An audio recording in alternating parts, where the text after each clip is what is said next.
આવતીકાલે અષાઢી બીજ છે। ભગવાન જગન્નાથજી, ભાઈ બલરામ અને બહેન સુભદ્રા ત્રણેય નગર યાત્રાએ નીકળશે કાલે વહેલી સવારે 6:45 વાગે। સામાન્ય રીતે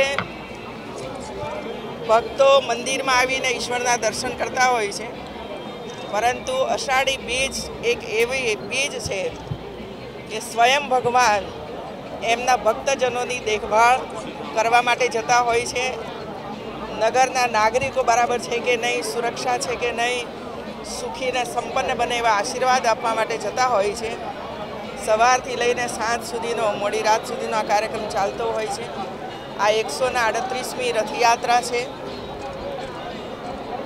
અને રથયાત્રા આખાએ આપણા રાજ્યની અંદર લગભગ 143 સ્થાનો ઉપર રથયાત્રા નીકળે છે।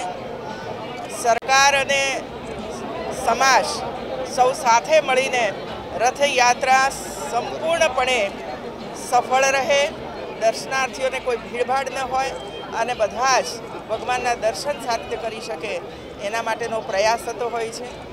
આવતીકાલે જ્યારે ભગવાન જગન્નાથજીની રથયાત્રા નીકળવાની છે ત્યારે આપણને એવા આશીર્વાદ આપે કે ગુજરાત અને દેશ ઉપર ભરપૂર વરસાદ થાય।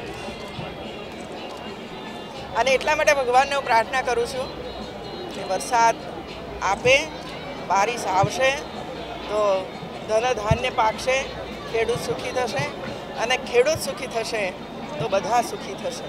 दूसरा, कल ईद भी है और कच्छी मांडुओं का न्यू ईयर भी है।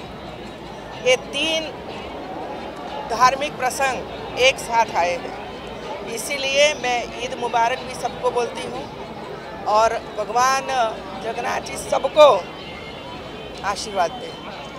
और कच्छ के लोग कल नया वर्ष का सेलिब्रेशन करेंगे, तो कच्छी भाई बहनों को भी मैं शुभेच्छा देती हूँ कि आप भी एक यात्रा में जुड़ जाओ और सब साथ में मिलकर पूरे देश का विकास हो, ऐसा प्रार्थना करना चाहिए और भगवान हमें ऐसे आशीर्वाद दें।